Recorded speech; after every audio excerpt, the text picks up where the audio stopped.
कहते हैं, कुछ जैनियों में भी और कुछ जो जैनेतर हैं उनमें भी। वो कहते हैं, कई ऐसे लोग भी मिलते हैं जो ये कहते हैं कि आत्मा अलग होता है, जीव मत हो। आत्मा मतलब तो शुद्ध, आत्मा तो शुद्ध ही है, वो अलग है। पता नहीं किस किस तरह की बातें करते हैं। चारवाक दर्शन भी एक ऐसा दर्शन है जो आत्मा के अस्तित्व का इनकार करता है, आत्मा के अस्तित्व को नकारता है। यहाँ इस बात को सिद्ध किया कि भाई जाति स्मरण ज्ञान से, पूर्व भाव के ज्ञान से ये बातें बहुत स्पष्ट हो जाती है कि यह आत्मा पहले भी था, जन्म से ही उत्पन्न हुआ हो यह बात नहीं है। जन्म के पहले भी इसका अस्तित्व था, जन्म के पहले भी इसका सद्भाव था, इसकी मौजूदगी थी। कोई व्यक्ति अपने पूर्व भाव के बारे में बताता हुआ दिखता है और जब वो बात सत्य निकलती है तो ये बात हमारे को स्वीकार करनी ही पड़ेगी कि हाँ बात है। आत्मा को रही बात शुद्धता के संदर्भ में, तो अशुद्धता भी मिथ्यात्व, अविरति, प्रमाद, कषाय आदि के कारण प्रकट अनुभव में आ ही रही है। उसका भी तुम कैसे निषेध करते हो? जब इसके जीवन में मिथ्यात्व का अभाव होता है, अविरति का अभाव होता है, प्रमाद कषाय का अभाव होता है, तब इस जीव के निर्मल अवस्था प्रकट होकर जो परम पवित्रता, परम पद की प्राप्ति होती है, उसे ही मोक्ष कहते हैं, उसे ही मुक्ति कहते हैं। ऐसी अवस्था की प्राप्ति इसके होती है। देखिए आप भावार्थ पेज नंबर 221 पर सांख्य और चारवाक इन दो मतों की बातों का निषेध किया था। अब भावार्थ में और स्पष्ट करते हैं इसी बात को। चारवाक कहते हैं कि आत्मा है ही नहीं। चारवाक मत वाले क्या कहते हैं कि आत्मा है ही नहीं, परंतु यदि आत्मा की सत्ता नहीं है तो आत्मा नहीं है, ऐसा संदेह किसको होता है? कितना सुंदर तर्क दिया। जो व्यक्ति ये बात कह रहे हैं कि आत्मा है ही नहीं, यदि आदमी ने कहा कि आत्मा है ही नहीं, मेरे को तो शंका हो रही है कि आत्मा नहीं है, तो पूछ रहे हैं कि शंका किसको हो रही है? ये शंका शरीर को हो रही है क्या? ये शंका आंखों को हो रही है क्या? ये शंका हाथ पांव को हो रही है क्या? ये शंका किसको हो रही है? यह संदेह किसे होता है, किसको होता है? यदि आत्मा न हो तो व्यंतरादि ऐसा क्यों कहते हैं कि मैं पहले अमुक था? कोई ना कोई ऐसी कॉमन चीज है ना जो वर्तमान में भी है और जो पिछले भाव में भी थी और जो पिछले भाव से वर्तमान भाव को कनेक्ट कर रही है। ऐसी कोई चीज होनी चाहिए। एक व्यक्ति ने पिछले भाव के बारे में बतला दिया, यहाँ तो बालक अवस्था में है और पिछले भाव में 38 साल की उम्र में कुएं में कूद के मरा था। तो जो 38 साल की उम्र में मरा था और ये जो अभी 2 साल का दिखाई दे रहा है, 28 महीने का दिखाई दे रहा है, इन दोनों में कोई एक ऐसी चीज है जो वर्तमान अवस्था से पिछली अवस्था को जोड़ने का काम कर रही है, जो यहाँ भी था और वहां भी था। कोई होना चाहिए ना ऐसा, और ऐसा जो होना चाहिए और ऐसा जो है वो है आत्मा। हाँ, आत्मा का अस्तित्व सिद्ध होता है, मेरा अस्तित्व सिद्ध होता है। एक बार आत्मा और जीव के बारे में पूछ रहे थे ना, पूछा था आत्मा और जीव में अंतर क्या है। मैंने चर्चा भी की थी उसकी। आत्मा कहने पे आत्मपना आता है, अपनापना आता है। जीव तो ठीक है, सभी हैं।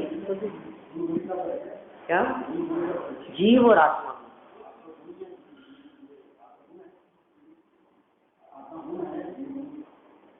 आत्मा कौन सा बोले?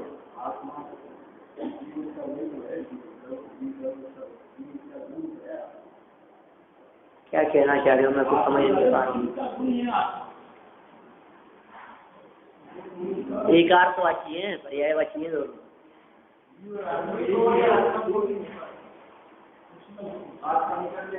कैसे बात कर रहे हो आप? इस प्रकार बात समझ नहीं आ रही। तो कौन किसका गुण? दोनों ही द्रव्य है भाई। जीव द्रव्य है क्या? नहीं। तो आत्मा द्रव्य है क्या? नहीं। आत्मा में अनंत गुण है, जीव में अनंत गुण है या नहीं? ज्ञान अलग चीज है, जीव अलग चीज है। देखिए, यदि आत्मा ना हो तो व्यंतरादि ऐसा क्यों कहते हैं कि मैं पहले अमुक था, तथा अगले भव की और इस भव की पिछली बातें किसको याद आती है? चलिए, पिछले भव की बात तो छोड़ दो, लेकिन इसी भव की पिछली बातें किसको याद आती है? 15 साल पहले की बात किसको याद आ रही है? कौन करता है? गुस्सा करता हुआ कौन दिखता है? क्रोध किसको आ रहा है? मुझे गुस्सा आ रहा है, इस बात का पता लग रहा है ना? तो गुस्से का तो पता लग रहा है, लेकिन गुस्से का जिसे पता लग रहा है उसका पता नहीं। किसे पता लग रहा है? देखो, मेरे को गुस्सा आ जाएगा, मेरे ध्यान में आ रही है, सब बातें मेरे ज्ञान में है।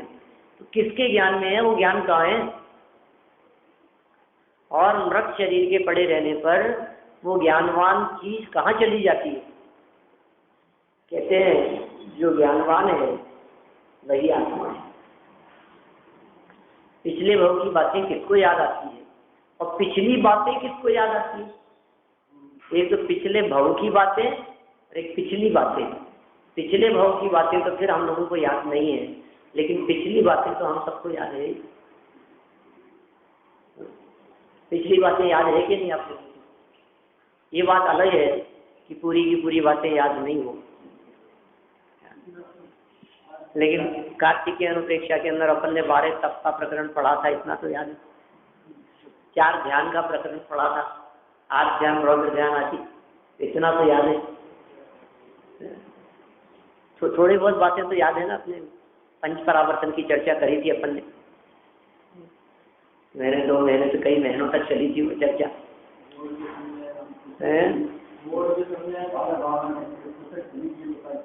इतना तो याद है कि चली थी। उससे पहले सर्वत्र कुछ तो याद है, मतलब पिछला। तो ये बातें किसको याद है? किसको याद आती है? कहते हैं यदि आत्मा ही न हो तो पुण्य पाप का फल कौन भोगेगा? मतलब कितनी बड़ी समस्याएं खड़ी हो जाएगी। जो लोग आत्मा के अस्तित्व का इनकार कर रहे हैं वे पाप का फल कैसे भोगेंगे? पुण्य का फल कैसे भोगेंगे? फिर फल किसको मिलेगा? फिर तो इस जगत में सब जगह अन्याय हो जाएगा, सब जगह गड़बड़ी हो जाएगी। पाप करने वाले को पाप का फल नहीं मिलेगा, पुण्य करने वाले को पुण्य का फल नहीं मिलेगा। अनीति, अन्याय, बेईमानी का बोलबाला होगा। यही सब बातें तो है जो इस व्यक्ति को अन्याय, अनीति, बेईमानी से रोकती है कि फल भोगना पड़ेगा, फल मिलेगा। खोटा कार्य करोगे तो उसका फल भी तुम्हें भोगना पड़ेगा। ये बातें तुरंत हमारे को स्मरण दिलाती है। तो पुण्य पाप का फल कौन भोगेगा? आत्मा ना हो तो अहंकार ममकार किसे होंगे? शरीर अपनापन करता है कि अपनापन शरीर से भिन्न किसी में होता है? अहंकार करता हुआ कौन दिखाई देता है? गुस्सा करता हुआ कौन दिखाई देता है? कौन नाराज होता है? कौन बिगड़ता है? कौन ज्ञान प्राप्त करता है? सारी बातें बिल्कुल स्पष्ट ख्याल में आ रही है। हाँ, कोई होना चाहिए ऐसा। शरीर तो अपनापन करने का काम नहीं करता। रोता कौन है? दुखी कौन होता है? आकुलित व्याकुलित कौन होता है? परेशान कौन हो रहा है?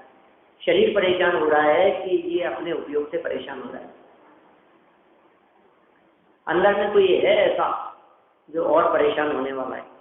इसलिए यह बात निसंदेह सिद्ध होती है कि आत्मा की सत्ता है।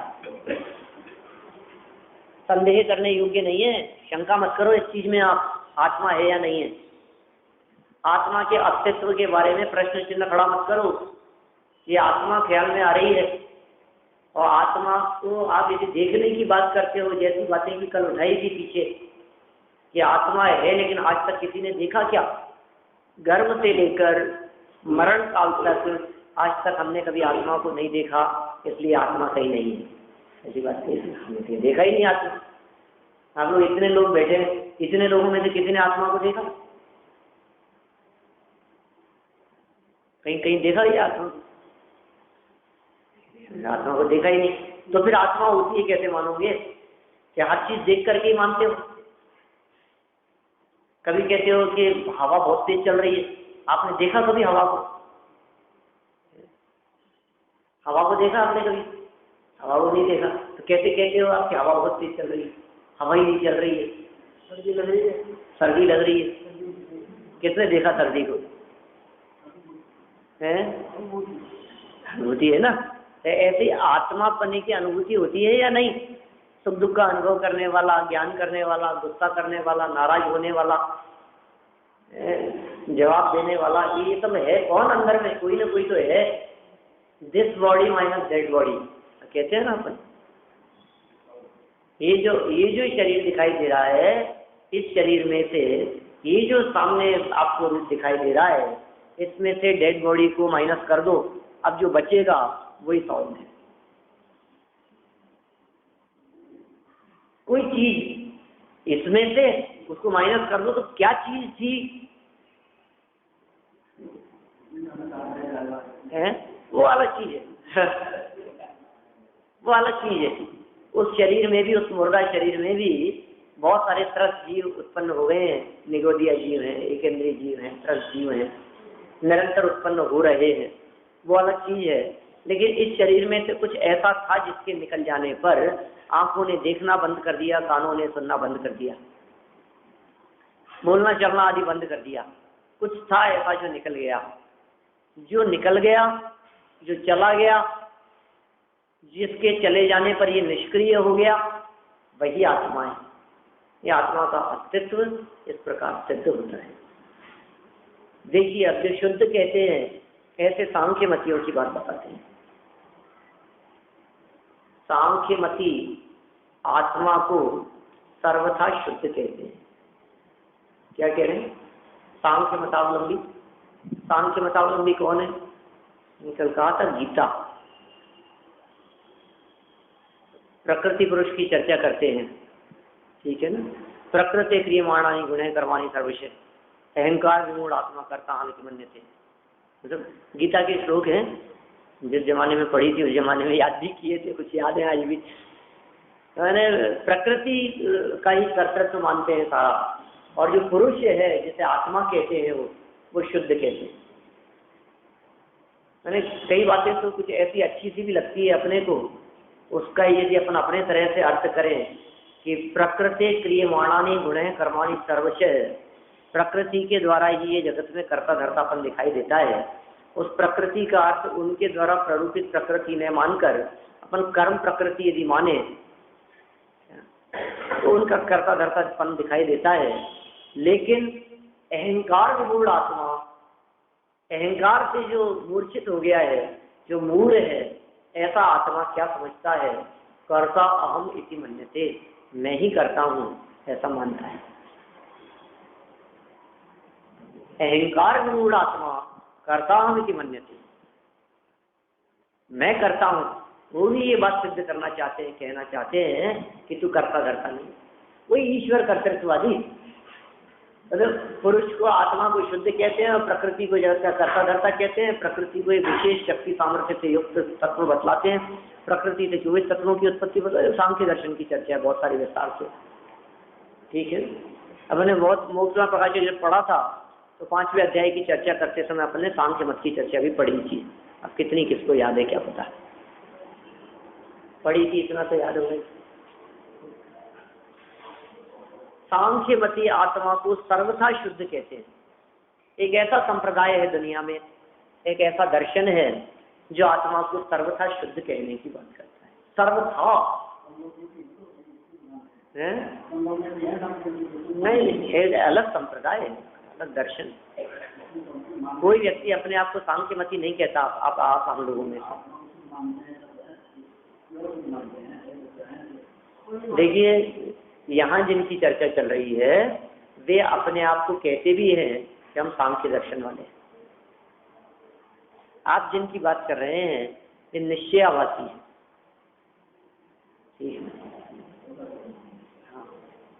सांख्यों जैसी कल्पना है, मान्यता है उनकी, ऐसा कहता है। सांख्यमती आत्मा को सर्वथा शुद्ध कहते हैं, परंतु यदि आत्मा सर्वथा शुद्ध हो तो संसार भ्रमण कैसे होगा? हम लोग भी शुद्ध मानते हैं आत्मा को, लेकिन सर्वथा शुद्ध नहीं मानते। दो बातें हैं। हमारे यहाँ अनेकांत है, हमने हमारे यहाँ एक अनेकांत को स्थान दे रखा है जो सब समस्याओं का निपटारा कर देता है। क्या अपेक्षा लगानी पड़ेगी, गोल मोल बात नहीं है। तो किस अपेक्षा से है, नहीं है तो किस अपेक्षा से, शुद्ध है तो क्यों है, नहीं है तो क्यों है, अशुद्ध है तो किस प्रकार से है, अपेक्षा लगानी पड़ेगी। द्रव्य दृष्टि से यदि देखा जाता है, निश्चय से यदि देखा जाता है, परमार्थ से यदि देखा जाता है तो यह आत्मा शुद्ध ही है, शुद्ध ही है परमार्थ से देखो। लेकिन पर्याय दृष्टि से देखो, वर्तमान अवस्था की दृष्टि से देखो तो ये रागी है, विकारी है, अशुद्ध है, अपवित्र है, कषाई है, मिथ्यात्वी है, अज्ञानी है, अल्पज्ञ है, संसारी है। किस अपेक्षा से? पर्याय अपेक्षा। वर्तमान पर्याय में अशुद्धता है, स्वभाव में शुद्धता है और पर्याय में अशुद्धता है। स्वभाव में अनंत गुण है, लेकिन वर्तमान प्रकट पर्याय में शक्ति अपेक्षा से शुद्ध है। केवल ज्ञान प्रकट करने की शक्ति है इसमें, परमात्मा बनने की शक्ति है इसमें, तो शक्ति अपेक्षा से परमात्मा है। लेकिन व्यक्त अपेक्षा से देखें तो ये अभी तो देखो आप क्या हालत दिखाई दे रही है। ये चेहरा ही मुड़ जाता हुआ दिखाई देता है, ऐसे होते हैं ये परमात्मा। जैसे रागी से दुखी दिखाई देता है, तो परमात्मा भी दुखी होते हैं क्या? तो अंतर यही ऊपरी जान। देखो मम स्वरूप है सिद्ध समान, ये जो कहा है द्रव्य दृष्टि से, आप सिद्ध समान कह रहे हो अपने आप। हाँ कह रहे हैं, बिल्कुल अपेक्षा है, अनेकांत दृष्टिकोण से कह रहे। मम स्वरूप है सिद्ध समान, अमित शक्ति सुख ज्ञान निधान, और किंतु आशुवत खोया ज्ञान बना भिखारी। इतने सुंदर बातें कही है वर्णी जी ने। मैं वह हूं जो है भगवान, जो मैं हूं वह है भगवान, और अंतर यही ऊपरी जान वे विराग। वे विराग, ये तो वीतरागी है, और ये कौन है? यह राग वितान, ये रागी है। कहाँ है ये अंतर? अंतर यही ऊपर ऊपर का अंतर है। हम लोगों में भी जो अंतर दिखाई देता है ये ऊपर ऊपर का अंतर है, आंख नाक कान का, चेहरे का, शक्ल का। अंदर का सब में आत्मा हुई, अंतर यही ऊपरी जान।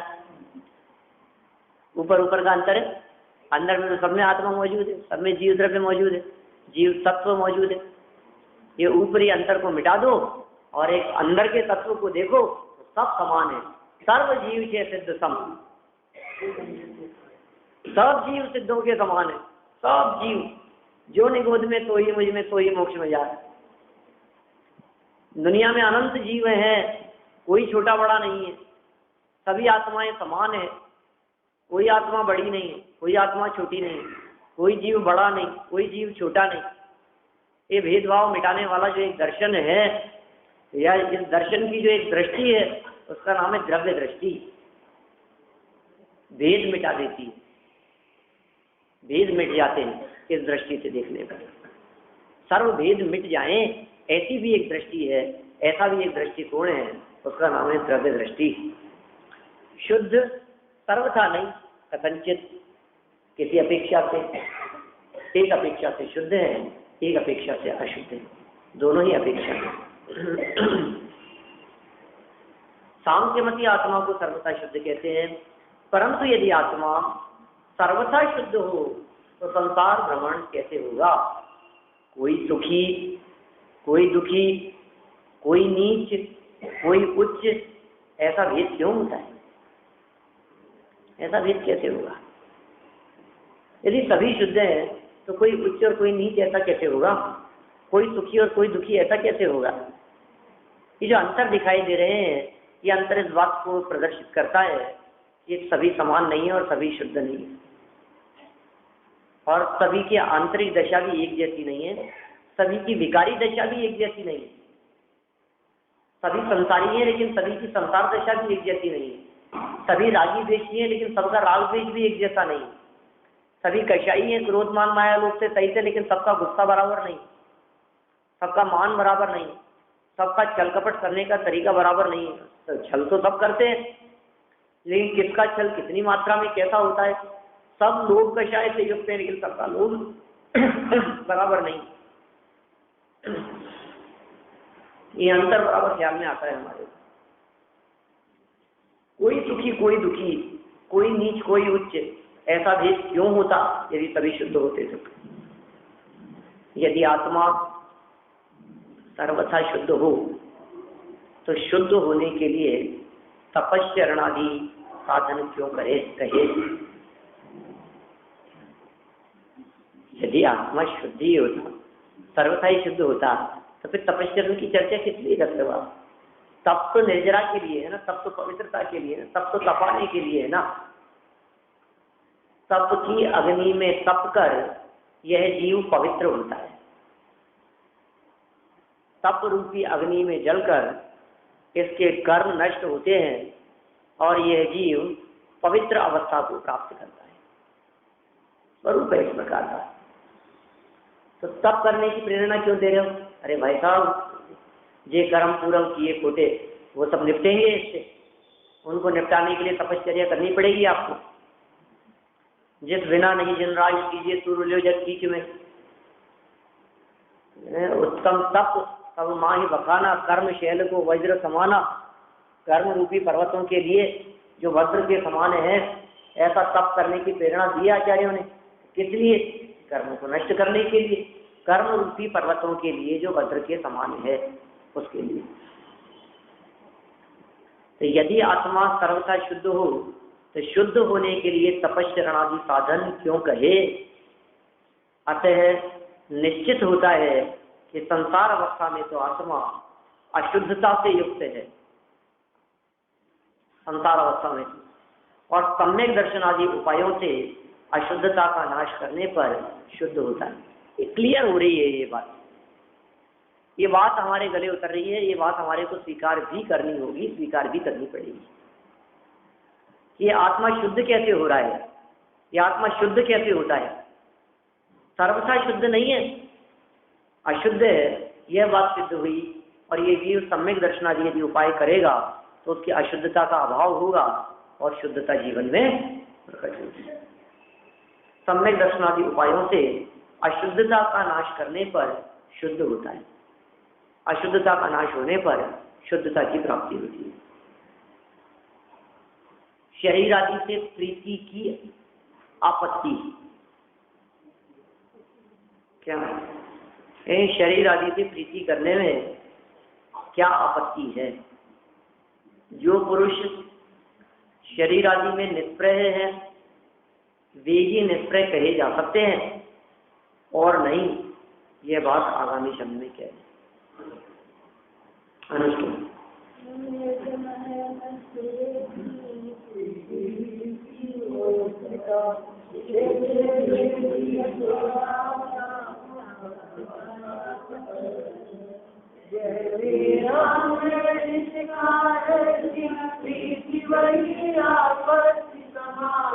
जब तक है स्वामी तब फल की क्या आशा। क्या कह रहे हैं? यह मेरा, मैं इसका, ये मेरा है, मैं इसका हूँ, ऐसी ये जो प्रीति है, ये जब तक ऐसी प्रीति रहेगी तब तक ही ये आपत्ति समझना चाहिए। इस तरह की प्रीति दिखाई देती है इससे। जब तक है स्वामित्व देह में स्वामित्व है, देह में अपनापन है, देह का मालिक अपने आप को मानता है, तो तप फल की क्या आशा जान, तप के फल की क्या आशा रखें अपन उसकी।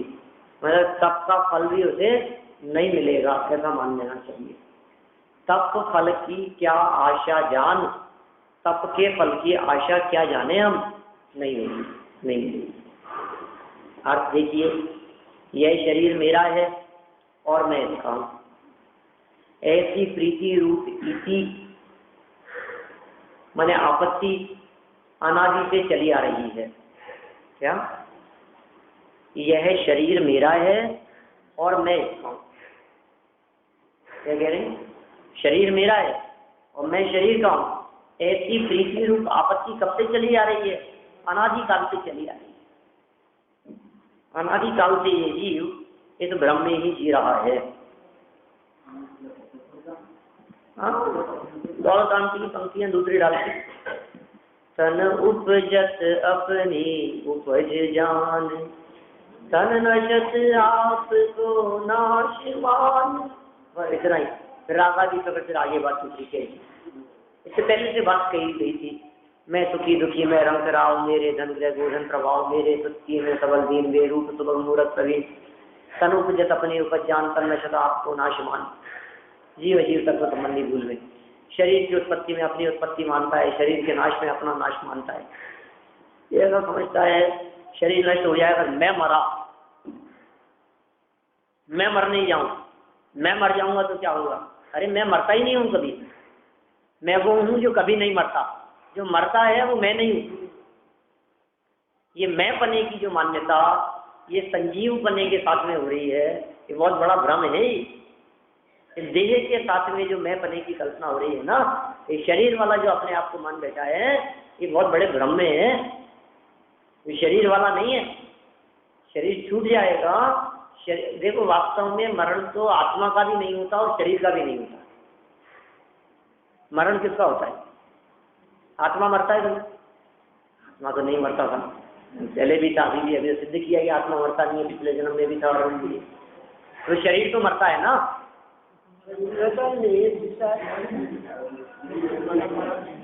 शरीर भी नहीं मरता क्या?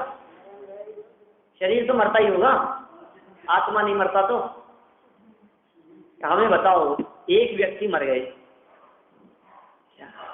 और अभी उसकी लाश पड़ी है। अब हमने पूछा कौन मर गया? कौन मर गया बताओ? आत्मा मर गया कि शरीर मर गया?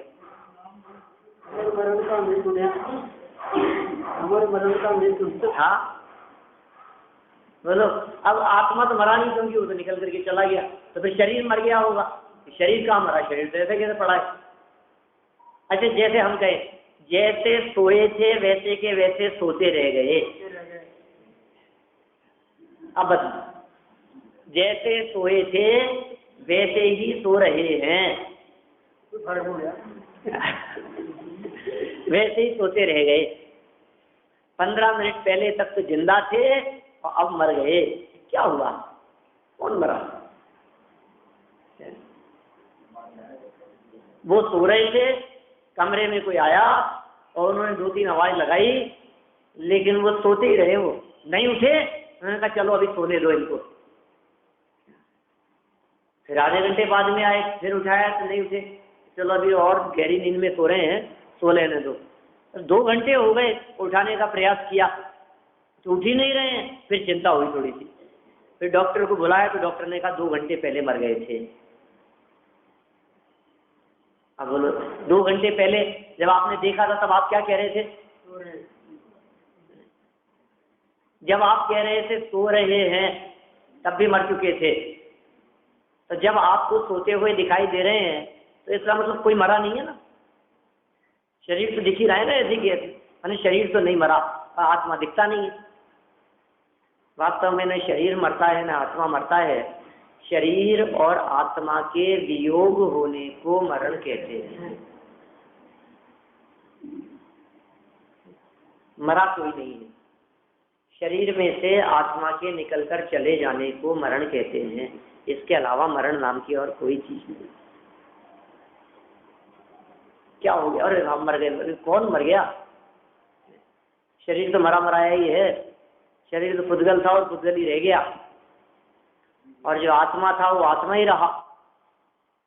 अस्तित्व का निषेध तो किसी का भी नहीं होता ना, अस्तित्व तो किसी का भी नहीं मिटता है ना आत्मा का अस्तित्व मिटता है और न पुद्गल का अस्तित्व मिटता है।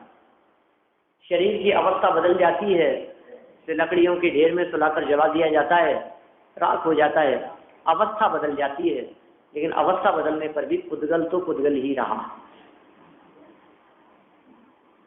अभी हमारा ये शरीर पुद्गल है या जीव है? पुद्गल। 6 द्रव्य है ना, 6 द्रव्यों में से एक द्रव्य है पुद्गल द्रव्य। ये शरीर पुद्गल द्रव्य है, ठीक है। जलने के बाद जब राख हो जाता है तो कौन सा द्रव्य होगा? पुद्गल द्रव्य। 6 द्रव्य के नाम पता है? याद कराए थे मैंने एक बार, याद है? बताओ।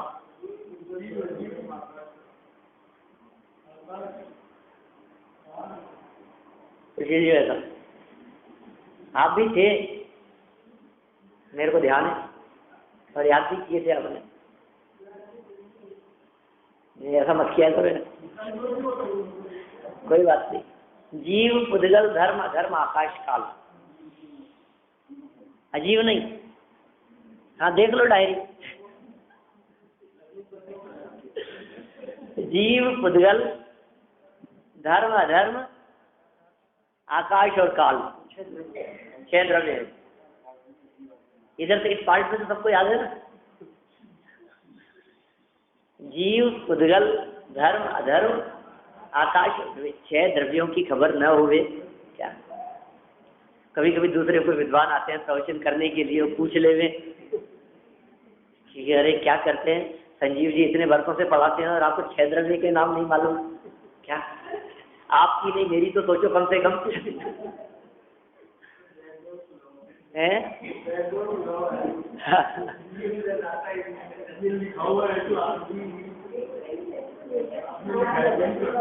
कुछ बातें ऐसी है महत्वपूर्ण बातें, जो सामान्य बातें हैं, इतनी तो कम से कम अपने को याद होनी ही चाहिए। क्या? हाँ, 6 द्रव्य हैं, 7 तत्व हैं, 4 कषाएं हैं, पाप है, गतियां हैं। कह रहे मैंने नहीं रख लो प्रश्न उत्तर का। हाँ ठीक बात है। चलिए खैर, तो एक पुद्गल नाम का द्रव्य होता है। मैंने तो सबका स्वरूप भी बतलाया था, एक दिन चर्चा की थी, बहुत पुरानी बात तो नहीं है, कोई महीने 1.5 महीने पुरानी बात होगी ज़्यादा से ज़्यादा। जीव तो मतलब आत्मा, जीव मतलब जानने वाला, देखने वाला। पुद्गल माने स्पर्श रस गंध वर्ण, छुआ जिसे जा सके, जिसे देखा जा सके, जिसे चखा जा सके, जिसमें से गंध आती हो, जिसका कोई कलर दिखाई देता हो, स्पर्श रस गंध वर्ण जिसमें दिखते हो, वो पुद्गल है। धर्म द्रव्य चलने में सहायक, अधर्म द्रव्य रुकने में सहायक, आकाश द्रव्य जगह देने का जो कार्य करे वो आकाश, और काल द्रव्य बदलाव, परिवर्तन, परिणमन, इसमें जो सहयोगी एक तत्व है, एक वस्तु है, उसका नाम है काल द्रव्य। तो 6 प्रकार की मूल वस्तुएं हैं जिनसे ये सारा जगत बना है। ये सृष्टि निर्मित हुई है। निर्मित क्या हुई है? सृष्टि है, बस इनके समुदाय को दुनिया कहते हैं। जीव पुद्गल, तो शरीर क्या है? आंख से दिखता है, छूने में आता है, इसलिए हम कह सकते हैं कि ये शरीर पुद्गल है, पौद्गलिक है। शरीर पुद्गल है और मैं चेतन हूँ, और 2 द्रव्य बिल्कुल भिन्न भिन्न हैं। 2 द्रव्यों में एक द्रव्य यदि दूसरे द्रव्य के साथ में प्रीति करता है तो यह प्रीति उसकी एक तरफा प्रीति है। वास्तव में 6 द्रव्यों में से एकमात्र जीव द्रव्य ये ऐसा है जो इस तरह का अपराध करता है, बाकी 5 द्रव्य निरपराध रहते हैं। पुद्गल द्रव्य का कोई कसूर नहीं, कोई अपराध नहीं। धर्म द्रव्य, अधर्म द्रव्य, आकाश द्रव्य और काल द्रव्य कोई अपनेपन का कार्य नहीं करते, कोई जबरदस्ती अनधिकृत चेष्टा नहीं करते, अतिक्रमण नहीं करते। पुद्गल आदि कोई भी द्रव्य, एकमात्र 6 द्रव्यों में जीव द्रव्य ऐसा है जो अपनी नासमझ अवस्था में अन्य द्रव्यों पर अपना अधिकार जमाता है और उसका फल भी इसे भोगना पड़ता है। और जब ये जीव किंचित समझदार होकर पर द्रव्यों से अपनापन तोड़ देता है तो फिर यह जीव शुद्ध अवस्था को प्राप्त करता हुआ सिद्ध हो जाता है, परमात्मा बन जाता है। जीव की अशुद्ध अवस्था विकारी अवस्था है, और जीव की शुद्ध अवस्था वो सिद्ध अवस्था है। विकारी अवस्था कब तक है? जब तक पर के प्रति प्रीति है, जो अनादिकाल से चली आई है, तब तक ये जीव दुखी है, विकारी है, अशुद्ध है, अपवित्र है। देखिए, अनादि से चली आ रही है ये प्रीति, जो अनेक उपद्रवों को करने वाली है। देह की प्रीति अनेक उपद्रवों को करने वाली है। सर दर्द आदि जितने भी हैं वो सब देह की प्रीति ही उत्पन्न करती है। अरे, तन से अपनापन न हुए तो तन के कारण होने वाली तकलीफ वो कैसे होगी? अब कमर दर्द हो रही है, कैसे कमर दर्द हो रही है तुम्हारी है क्या? पहले ये सोचो ना, अपनापन। तो ये प्रीति, तन के प्रति प्रीति से भूख लगती है, प्यास लगती है, पीड़ित होता है, दुखी होता है, आकुलित व्याकुलित होता है, परेशान होता है, खेद खिन्न होता है। किस वजह से? तन की प्रीति से। ठीक है, और तन के प्रति प्रीति टूट जावे तो फिर उपद्रव नहीं होते, सर्व उपद्रवों को करने वाली है। जब तक यह जीव शरीर रूपी क्षेत्र का क्षेत्री माने स्वामी, जब तक यह जीव शरीर रूपी क्षेत्र का क्षेत्री अर्थात स्वामी हो रहा है, तब तक तप के फलरूप मोक्ष की क्या आशा करें? जब तक ये ऐसा करता रहेगा, उसका स्वामी होता रहेगा, तब तक तप के फल रूपी मोक्ष, तप का फल क्या है? तप का फल तो मोक्ष है, उसकी क्या आशा करना? अर्थात तब तक मोक्ष नहीं होगा, तब तक मोक्ष नहीं होता है। इस तरह से शरीर आदि से प्रीति में आपत्ति व्यक्त की है और इसके भावार्थ में भी और चर्चा की है। अपन इस प्रकरण को फिर आगे बढ़ते हैं। स्वतंत्र निश्चल निष्काम आत्मराम मैं हूँ जो है भगवान, जो मैं भगवान अंतर यही ऊपरी जान मेरी आज्ञा रात बिता मम स्वरूप है कृष्ण समान अमित शक्ति सुख ज्ञान निधान किंतु आश बच को ज्ञान बना भिखारी बच अजान सुख दुख दाता बोध नाम मोह राग दुख की खान निज को निज पर को पर जान फिर दुख का नहीं निदान शिव ईश्वर ब्रह्मा राम विष्णु भूत हरि के नाम राग त्याग तमसु निज धाम आकुलता का वित्राता होता स्वयं जगत परिणाम मैं जगत का करता नाम तो प्रगति परिणाम तेजानंद लघु अभिराम दूरे तो प्रगति परिणाम तेजानंद लघु अभिराम जग में नाश बेकु ज्ञान के प्रकाश बेकु आपा परिवाश बेकु तानु शिव खानीर समुद्र में जान बेकु बंधन दीवान सकर पिछान बेकु परम प्रमाणी है अनुभव ताय बेकु जीव के जताय बेकु आय सताय बेकु भव्य उर्मानी है जहाँ ताल बेकु ताय बेकु ताय बेकु सरी ताय बेकु रसी जिनवानी है जिनवानी जीव की रंग कुछ करमान बना लाल की करे दिल माता हो ज्ञान मानी भारती कोई जो दिन है जो तेरा शरणा गए गोपाल तुझे ज्ञान के ज्ञान से तुझे रोका लो तो वाणी